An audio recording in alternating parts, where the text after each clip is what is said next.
heureux de vous retrouver ce matin pour ensemble pouvoir louer, bénir Jésus et lui apporter ce culte qu'il est le seul digne de recevoir. Je vous invite à chanter avec moi ce matin quelques cantiques sur le recueil des ailes de la foi. Et on va chanter ensemble le 529. Loué soit Dieu, le Seigneur, le puissant, roi de gloire, mon âme, il faut l'acclamer par un chant de victoire. Loué soit Dieu, le Seigneur, le puissant roi de gloire. Mon âme, il faut l'acclamer par un chant de victoire. Révèle-toi, viens au-devant de ton roi pour célébrer sa mémoire. Loué soit Dieu, le Créateur, le souverain maître. Il tous il donne le mouvement, la vie et l'être. Tout ce qu'il fait est agréable et parfait. Ah, sache-le connaître. Loué soit Dieu, sa bonté chaque jour se révèle. Il t'a donné, t'a gardé sous son aile. Ses tendres soins pourvoient à tous tes besoins. Vois combien il est fidèle. Loué soit Dieu pour sa miséricorde insondable,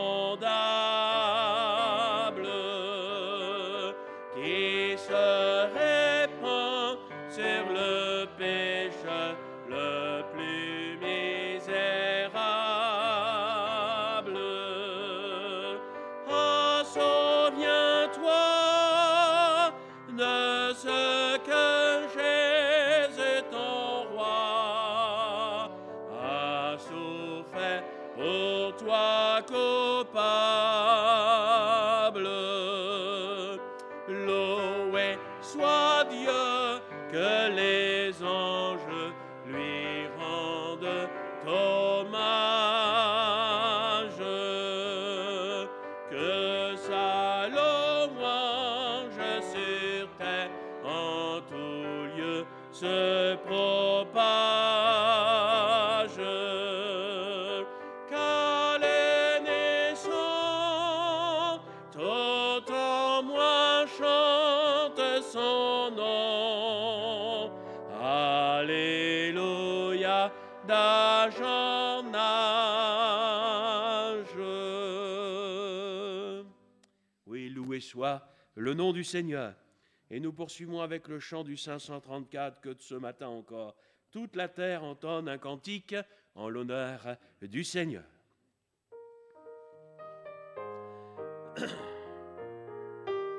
Oh, que toute la terre entonne un hymne à ton honneur, que l'univers entier résonne de ta gloire, ô Sauveur. À toi louange, honneur et gloire, à ton nom, ô Jésus. Ta croix remporte la victoire et sauve les perdus. Ton nom, c'est l'amour et la vie, la grâce et le pardon.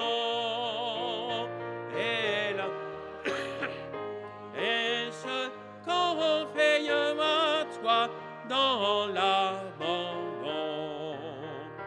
À toi louange, honneur et gloire à ton nom, ô Jésus. Ta croix remporte la victoire et sauve les perdus. Ce nom divin, c'est comme un baume, un parfum qui guérit, un doux effet de ton royaume chargé de ton esprit. À toi louange, honneur et gloire à ton nom, ô Jésus. Ta croix remporte la victoire et sauve les perdus.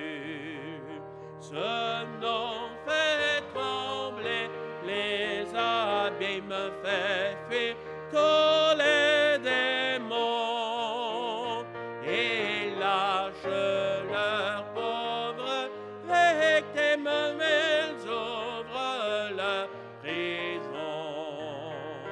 À toi louange, honneur et gloire à ton nom, ô Jésus. Ta croix remporte la victoire et sauve les perdus. Ô Christ, que tout genou fléchisse à ton nom glorieux pour t'adorer, que tout se naisse sur terre et dans les cieux. À toi louange, honneur et gloire à ton nom, ô Jésus. Ta croix remporte la victoire et sauve les perdus. Amen. Je me disais, depuis combien de temps qu'on se connaît, Burton? On a presque grandi ensemble. Hein. Et le temps passe, mais le Seigneur reste le même. Il est fidèle hier, aujourd'hui, éternellement. Les hommes changent, mais lui, il ne changera jamais. Gloire à son saint nom.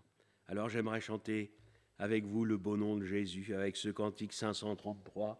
Le nom de Jésus est si doux, de Dieu désarmant le courroux. Jésus, béni soit ton nom. Jésus, merveilleux don. Alléluia.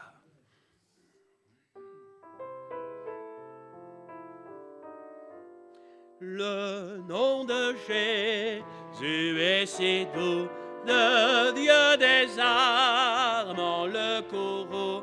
Il nous appelle au rendez-vous. Précieux nom de Jésus, Jésus, béni soit ton nom. Jésus, ô merveilleux don. Jésus, suprême rançon, sois adoré pour toujours. J'aime ce nom dans le chagrin, il me soutient sur le chemin.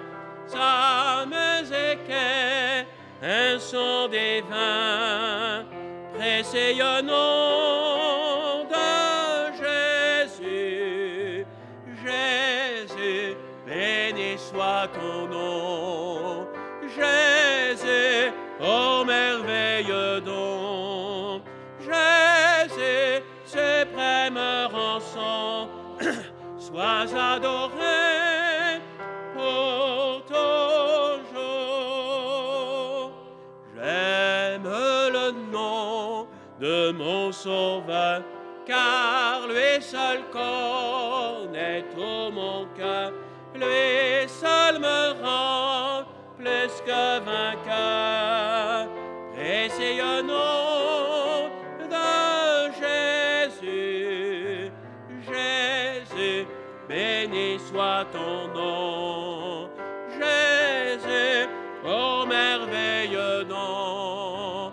Jésus, suprême rançon, sois adoré pour toujours. Et si parfois j'ai succombé, c'est dans le mal, je suis tombé, son nom puissant m'a relevé. Précieux nom de Jésus, Jésus, béni soit ton nom. Jésus, ô merveilleux nom. Jésus, suprême rançon, sois adoré pour toujours. Et lorsqu'avec lui je serai, et lorsqu'enfin je le verrai, alors sans fin je redirai. Précieux nom de Jésus, Jésus, béni soit ton nom. Jésus, ô merveilleux nom. Jésus, suprême rançon, sois adoré pour toujours. Et avant d'avoir ensemble notre temps de louange et de partage du repas du Seigneur, j'invite à chanter le 599. J'entends ta douce voix, Jésus, je viens à toi. Seigneur, mon Sauveur, lave-moi dans le sang de la croix. Jésus, toi qui mourus pour moi, je veux mourir avec toi sur la croix.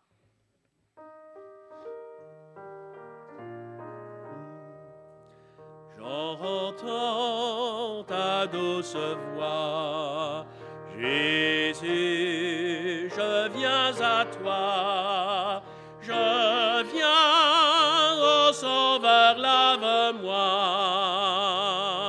dans le sang de ta croix. Jésus, roi des rois, qui mourut pour moi, je veux mourir avec toi sur la croix. J'entends ta douce voix qui me décroise en moi. Je crois, Seigneur, soutiens ma foi. Tiens-moi près de ta croix. Jésus, roi des rois, qui mourut pour moi, je veux mourir avec toi sur la croix. J'entends ta douce voix, elle pénètre en moi et me d'aimer comme toi, de l'amour de la croix. Jésus, roi des rois, qui mourut pour moi, je veux mourir avec toi sur la croix. J'entends ta douce voix.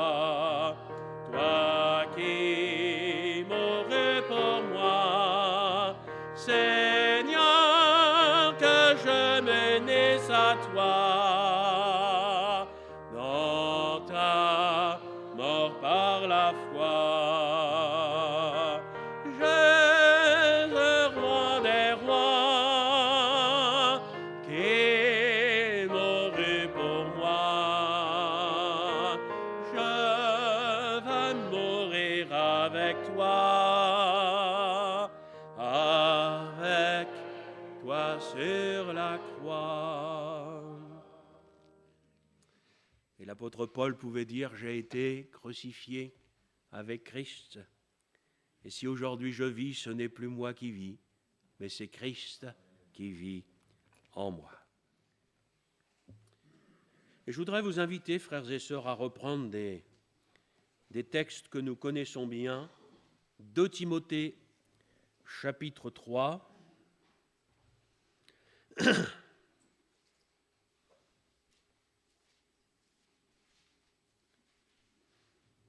Verset 10. «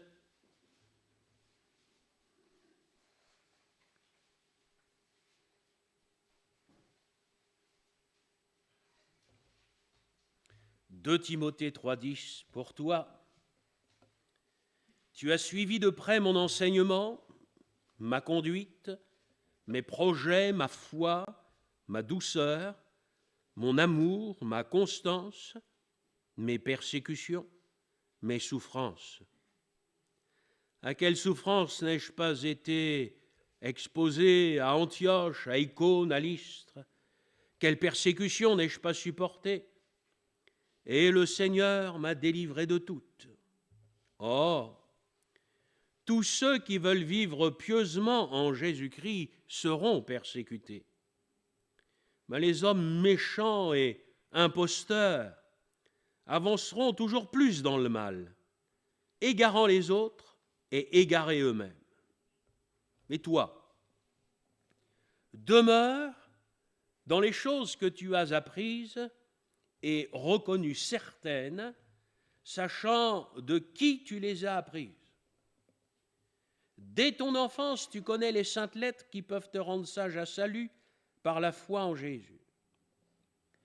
Toute écriture est inspirée de Dieu, est utile pour enseigner, pour convaincre, pour corriger, pour instruire dans la justice, afin que l'homme de Dieu soit accompli et propre à toute bonne œuvre.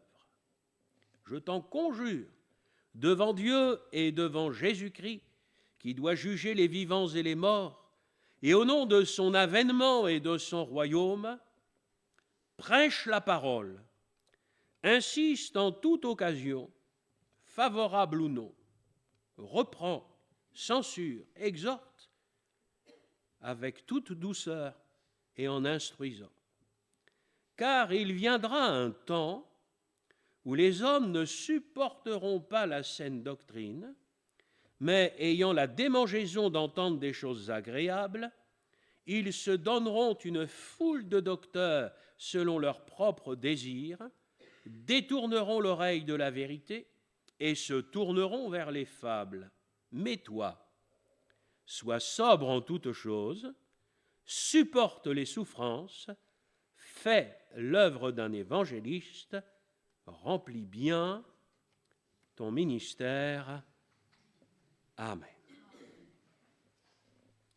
Et je voudrais arrêter plus particulièrement ma méditation sur le verset 14 du chapitre 3. Toi, demeure dans les choses que tu as apprises et reconnues certaines, sachant de qui tu les as apprises.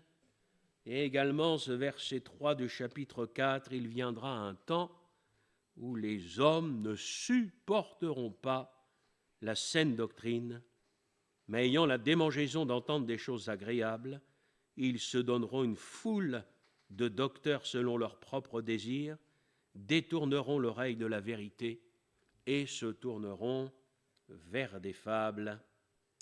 Amen. Mes chers frères et sœurs, je suis personnellement convaincu que bien des choses sont en train de se mettre en place au niveau mondial. En quelques mois, au niveau mondial, tout a été bouleversé. On voit aujourd'hui des alliances qui autrefois étaient tacites, qui aujourd'hui deviennent officielles. On voit Israël toujours au milieu de tout ça, qui est un problème pour tout le monde. Frères et sœurs, nous aimerions tout cerner, nous aimerions tout comprendre, nous aimerions tous être capables de tout expliquer à la lumière des Écritures. Il y a une chose que j'ai apprise, c'est qu'il y a bien des choses qui me dépassent. Et que le seul qui connaisse tout et qui tient tout entre ses mains, c'est le Seigneur. Je me souviens, il y a de cela plus de 40 ans en arrière, je me souviens d'un pasteur qui nous prêchait que Jésus allait revenir demain. C'était il y a 40 ans. Parce qu'il avait lui-même, à cette époque-là, interprété l'actualité et pensant que comme ça et ça s'était passé, ça y est, c'était bon, Jésus allait revenir. Donc il prêche aux chrétiens, frères et sœurs, demain Jésus est là. Moi, je crois que Jésus revient. Je crois dans l'enlèvement de l'Église et dans le retour du Seigneur. Parce que l'enlèvement de l'Église n'est pas le retour du Seigneur.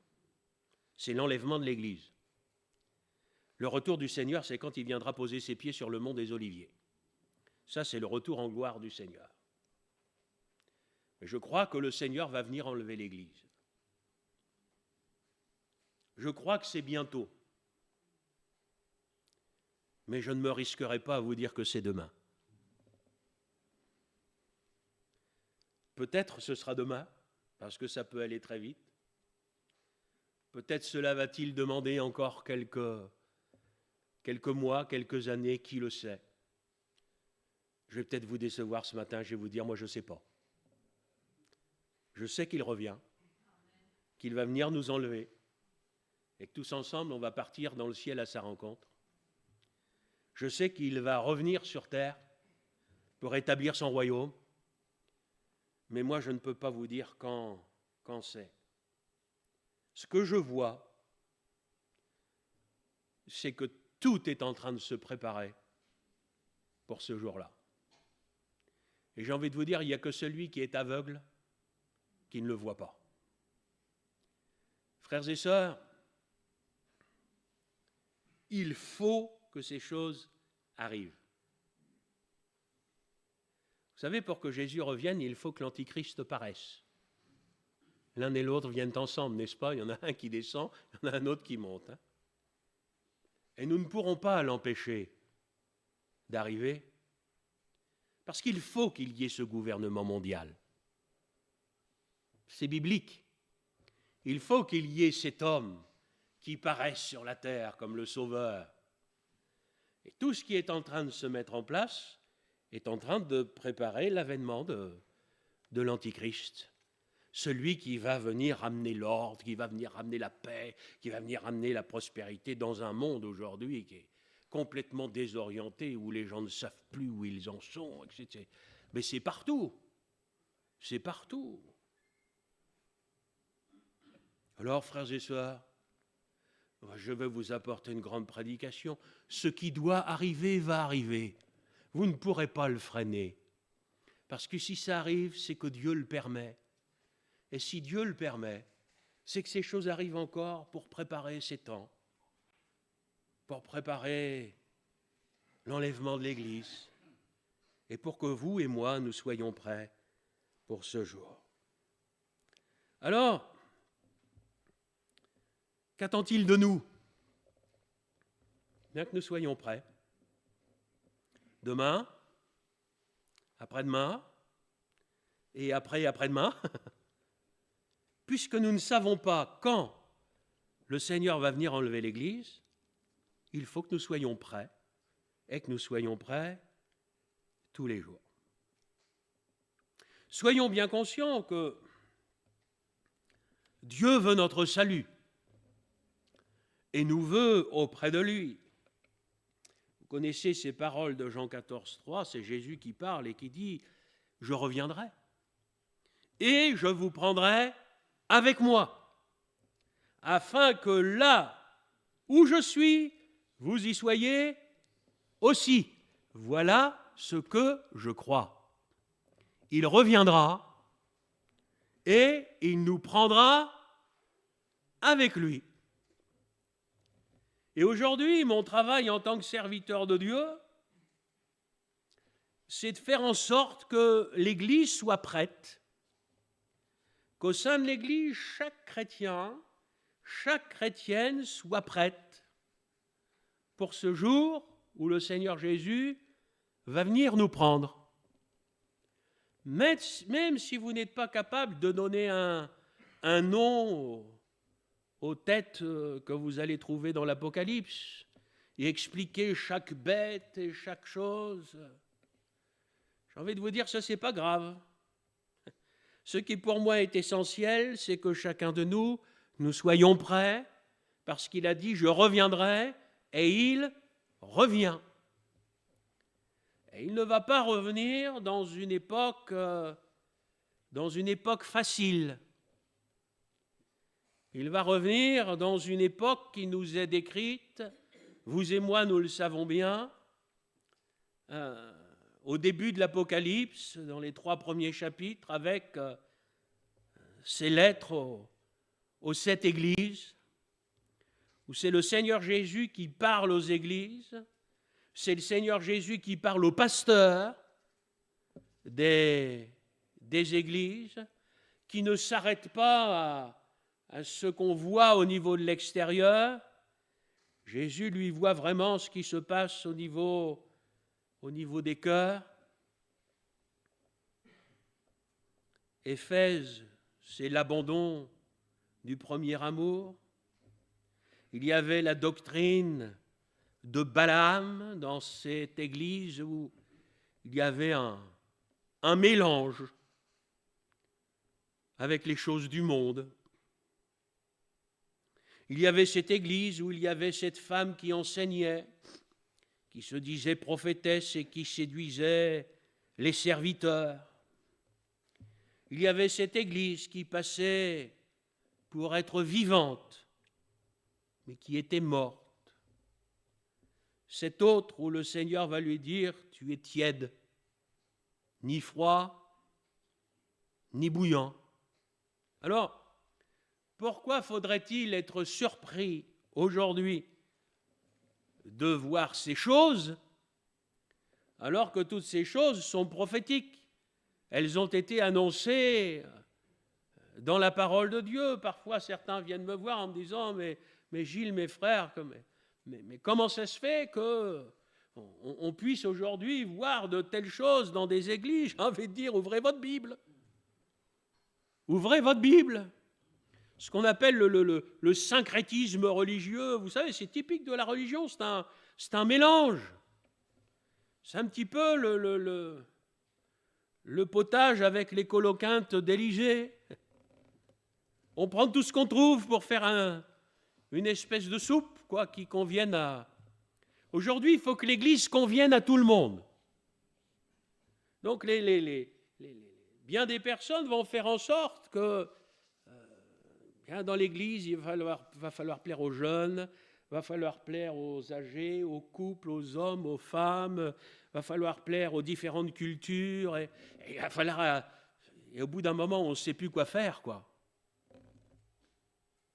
Mes frères et sœurs, moi j'ai envie de vous dire, mais l'Église, elle est là pour plaire au Seigneur.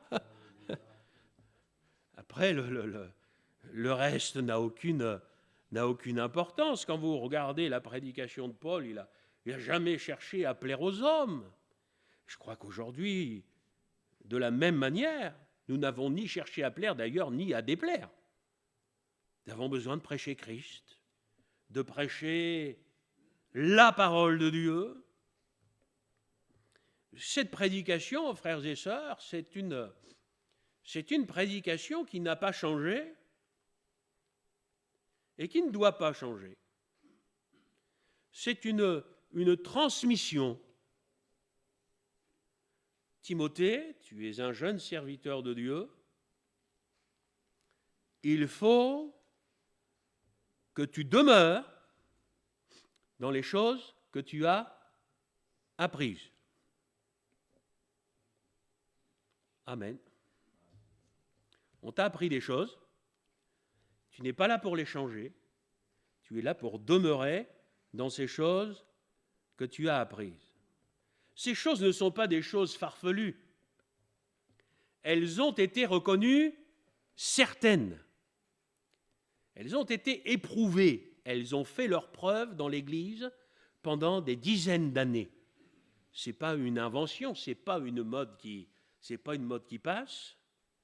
Ce sont des choses qui ont été éprouvées, qui sont reconnues certaines, qui sont reconnues solides et sur lesquelles tu dois t'appuyer. Et comme moi, Paul, je t'ai transmis des choses à toi, Timothée, aujourd'hui, toi, Timothée, à ton tour, tu dois transmettre les mêmes choses à d'autres hommes fidèles. Donc, ces autres hommes fidèles, la troisième génération doit prêcher et vivre les mêmes choses que celles que Paul avait transmises à Timothée. Le même message, la même vie.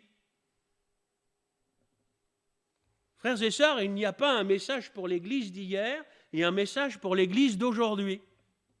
Le message, c'est la parole de Dieu. Et cette parole, frères et sœurs, elle ne change pas parce que le Seigneur ne change pas. Alors Paul va exhorter par le Saint-Esprit, c'est le Seigneur qui donne cette direction, demeure dans ces choses que tu as apprises. Ces choses, tu les connais. Depuis que tu es enfant, on te les enseigne. Et frères et sœurs, c'est un défi pour notre génération, où beaucoup rejettent l'enseignement des anciens. Le modèle laissé et transmis par nos anciens, qui est pourtant un modèle profondément biblique. Les moyens modernes font naître une Église moderne, une nouvelle Église ou une nouvelle forme d'Église, une Église qui s'adapte à la demande. Frères et sœurs, l'Église est et restera le rassemblement des fidèles. L'Église locale est et restera toujours l'émanation de l'Église universelle. Ceux qui sont authentiquement sauvés, s'ils sont authentiquement sauvés, ils auront à cœur de se réunir. C'est une conséquence tout à fait logique de la conversion. D'abord, moi, quand je regarde ce qui s'est passé à la Pentecôte, quand le Saint-Esprit est descendu, il se réunissait déjà avant. Quand il est descendu, il se réunissait tous les jours. Le Saint-Esprit a amené les chrétiens à se réunir. Alors, comme toujours, frères et sœurs, nous devons faire face à des excès. C'est vrai que nos anciens étaient des hommes comme les autres et qu'ils ont commis des erreurs. Ils ont parfois été durs dans certaines situations. Ils ont parfois été légalistes dans d'autres.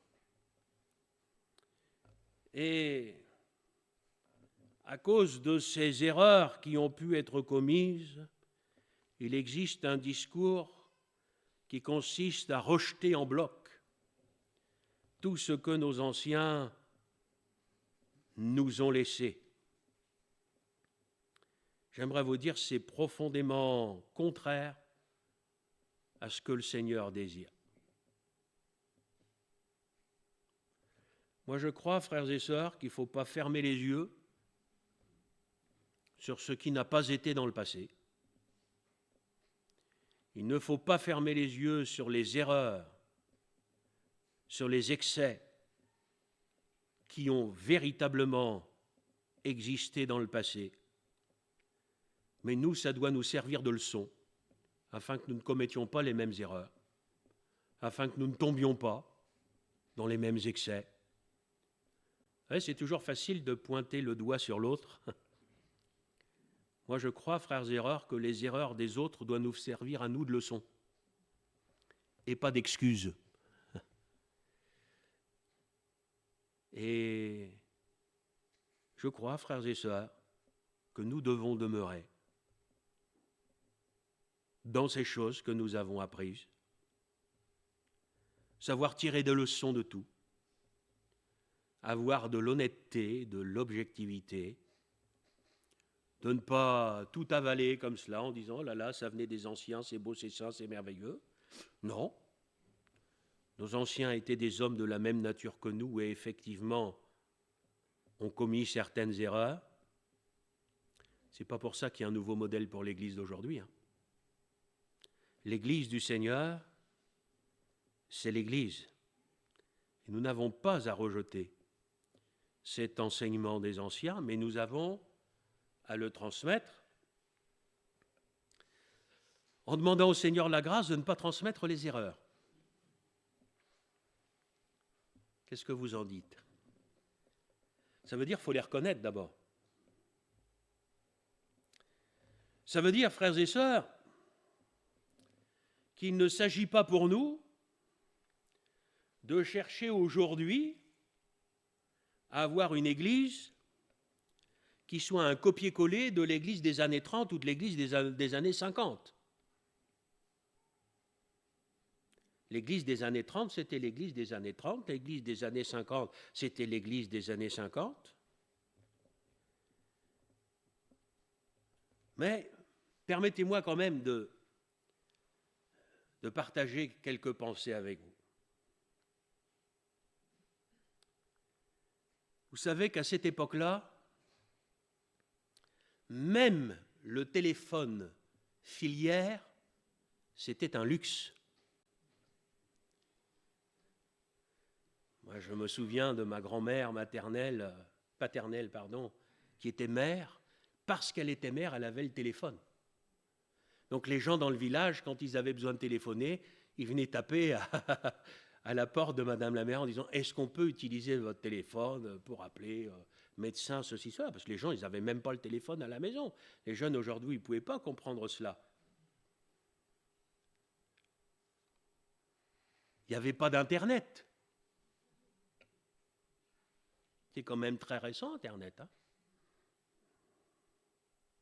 Même peu de personnes possédaient une automobile. Alors, ça voulait dire que les chrétiens avaient beaucoup de mal à venir aux réunions? Non.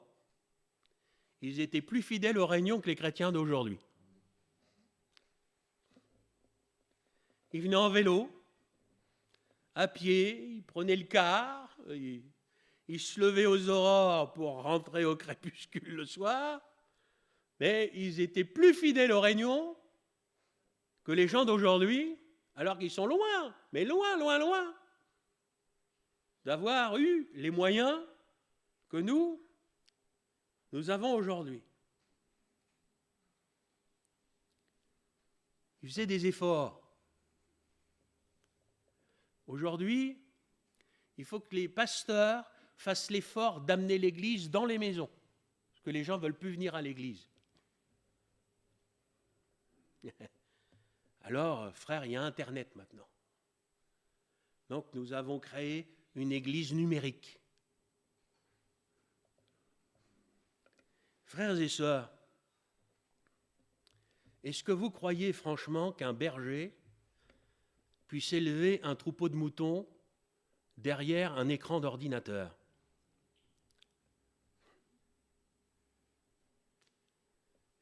Pour moi, c'est inconcevable. Frères et sœurs, pour moi, les outils numériques dont nous disposons aujourd'hui seront toujours une roue de secours. Ça nous a été bien pratique quand il y a eu le Covid, n'est-ce pas? On a béni Dieu. J'ai envie de vous dire, moi, ma plus grande joie, ça a été quand on a pu à nouveau se retrouver dans l'église. Alors, c'est pratique. Quand on est malade, quand on est âgé, quand, pour certaines exceptions, vous avez des frères et des sœurs qui ne peuvent pas aller dans une église. Je ne dis pas le contraire, mais c'est vraiment une roue de secours. Et le psaume 133, il n'a pas été écrit pour rien. Hein. Qu'il est doux, qu'il est agréable pour des frères de demeurer ensemble. Et ça, quand on le vit, frères et sœurs, c'est quelque chose d'extraordinaire. Donc il n'y a pas une nouvelle église aujourd'hui. Il n'y a pas une église sur Internet. Il y a une église locale qui fait son culte et puis qui va diffuser, mais il n'y a pas une nouvelle église. Retiens ces choses. Retiens ce que tu as appris. Retiens ces choses qui sont tellement importantes, peut-être tellement basiques, mais tellement importantes. L'Épître aux Hébreux dira « Retenons fermement la profession de notre espérance. » Retiens fermement. Frères et sœurs, vous savez, quand la parole de Dieu insiste d'une telle manière, demeure, retiens, ça veut dire qu'il y a un piège qui est là, enfin il y a une attitude que le Seigneur connaît et qui pourrait faire en sorte qu'on pourrait se détourner, qu'on pourrait laisser ces choses. Il faut qu'on ait des oreilles pour entendre ça. Parce que vous savez, quand le Seigneur nous demande de faire attention, c'est que le Seigneur voit ce que nous ne voyons pas. Alors, frères et sœurs, je crois vraiment, vous savez, j'étais jeune homme, j'entendais déjà prêcher sur 2 Timothée 4,3. Mais je crois qu'on est vraiment arrivé dans cette époque où les gens ne supportent plus la saine doctrine. Vous savez, quand on dit qu'ils ne la supportent plus, ils ne la supportent plus. C'est comme ceux qui s'adressaient à Michée, qui lui disaient « Mais prophétise-nous quelque chose d'agréable. » Pasteur, prophétise-nous, prêche-nous des choses agréables. Mais si tu aimes la parole de Dieu, quel que soit le message, il te sera agréable. C'est le fait d'entendre la parole qui fait que ça nous est agréable. Pas le fait d'entendre un message qui va toujours nous caresser dans le sens du poil, vous savez, surtout pas nous reprendre. Mes frères et sœurs, si on a besoin d'être repris, béni soit Dieu qu'il nous reprenne. Béni soit Dieu d'avoir un Dieu qui ne nous laisse pas dans nos erreurs. Parce qu'il revient. Il revient. Je suis souvent arrêté, ma méditation encore, là pendant ces temps de congé, je m'arrêtais encore sur les églises de l'Apocalypse. Vous savez, si vous méditez vraiment dessus, c'est vraiment choquant. Mais c'est choquant, hein? Parce que le Seigneur va parler à une église pleine. Une église qui a la réputation d'être vivante, quoi.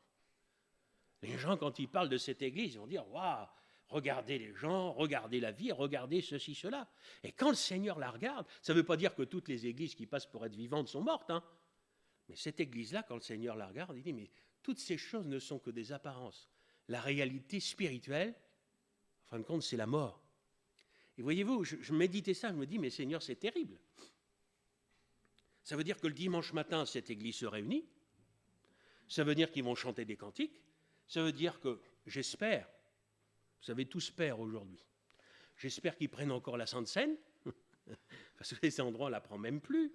J'espère qu'on loue encore le Seigneur, parce que même ça, aujourd'hui, ça s'est perdu. Maintenant, vous n'avez plus que de la musique, n'est-ce pas? Les gens n'ont plus l'occasion de prier, de louer le Seigneur, etc.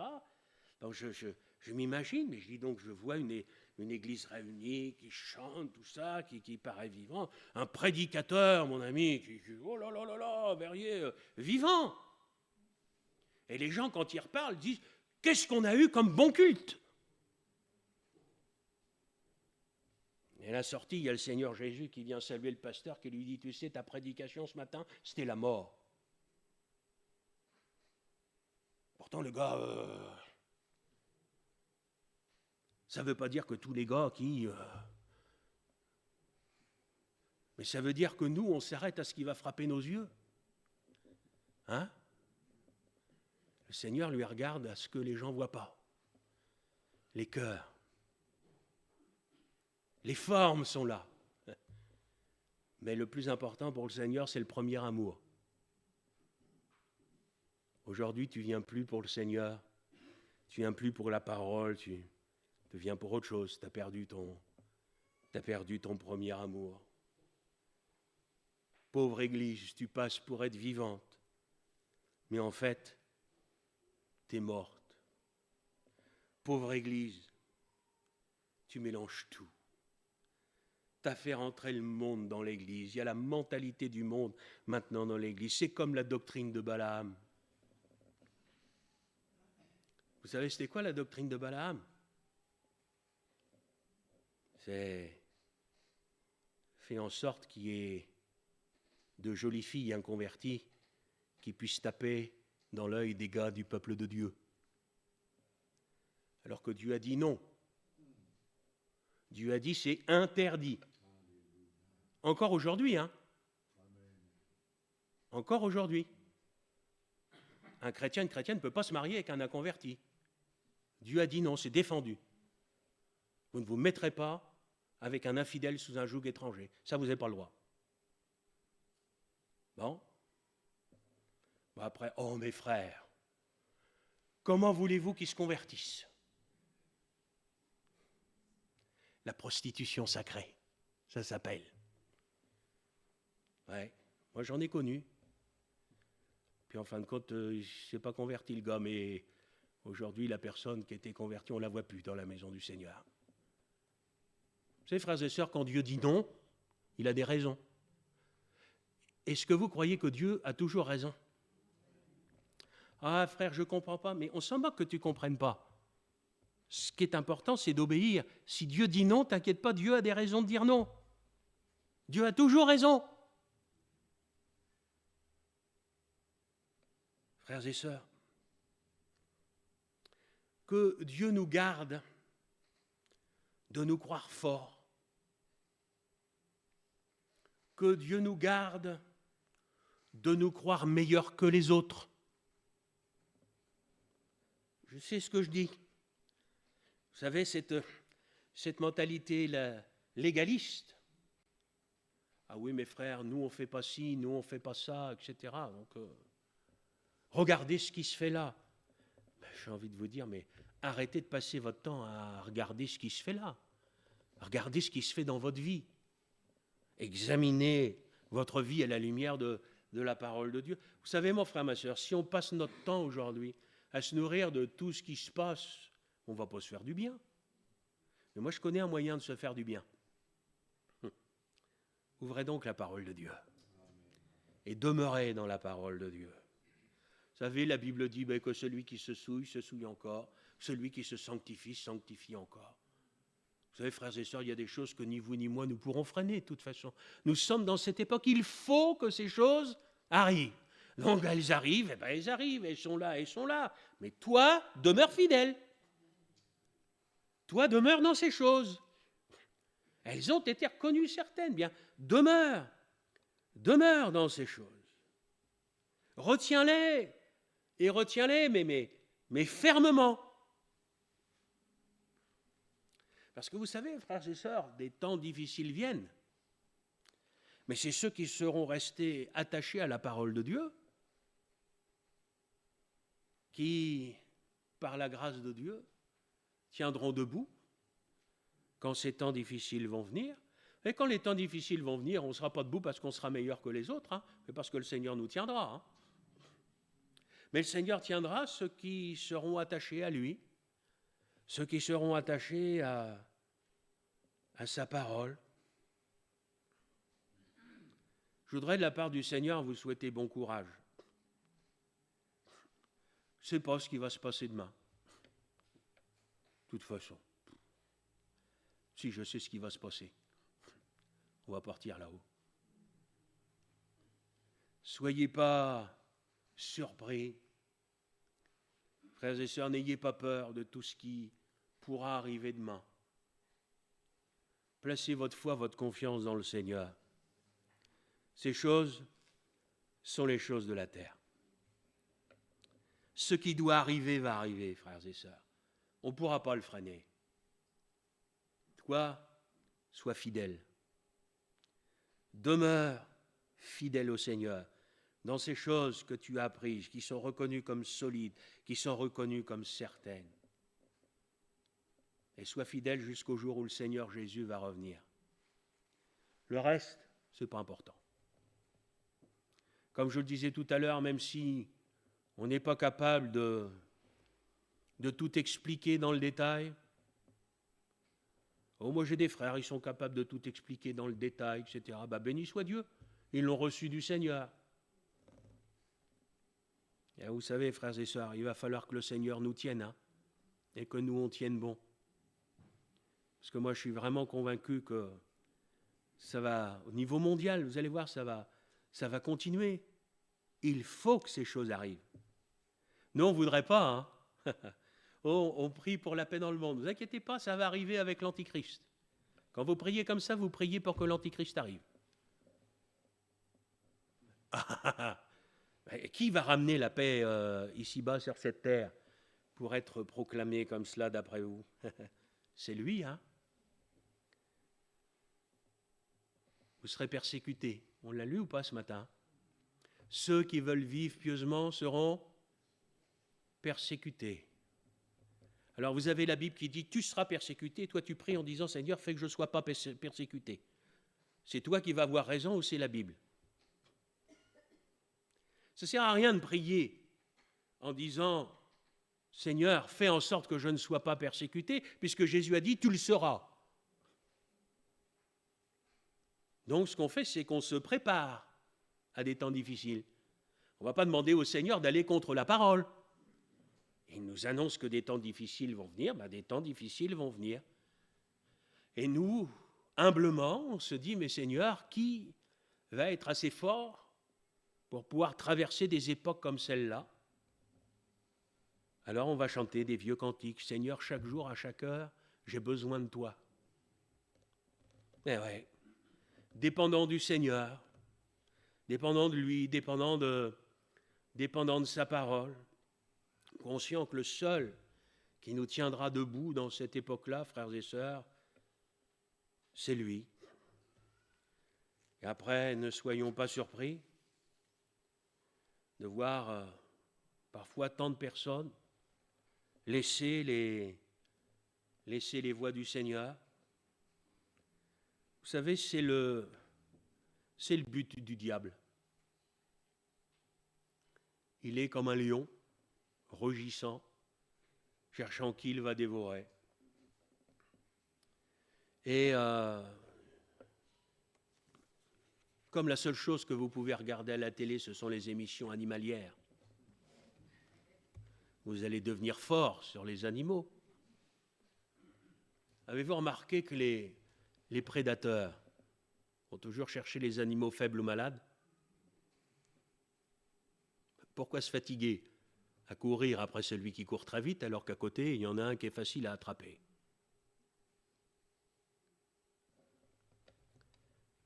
Il va attraper les jeunes.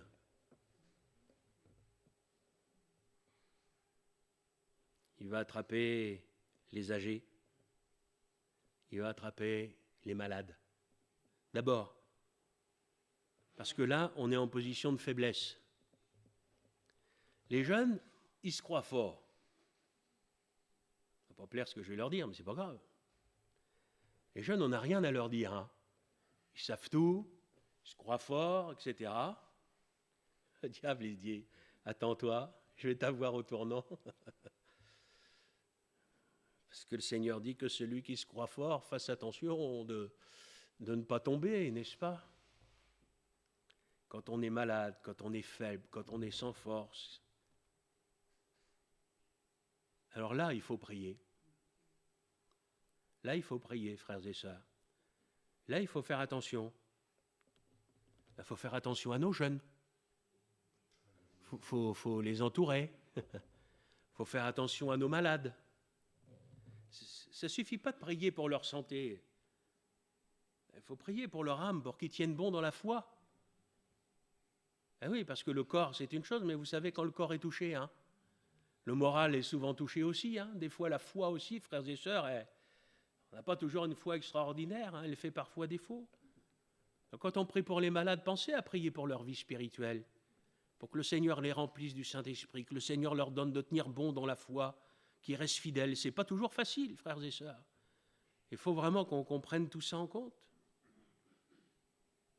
Et puis, Jésus reviendra, enlèvera l'Église. Alors que nous nous préparons, nous serons surpris.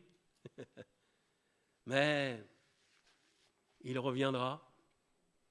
Nous partirons à sa rencontre dans les airs. Ça va faire drôle, hein? On ne peut pas s'imaginer ce qui va se passer.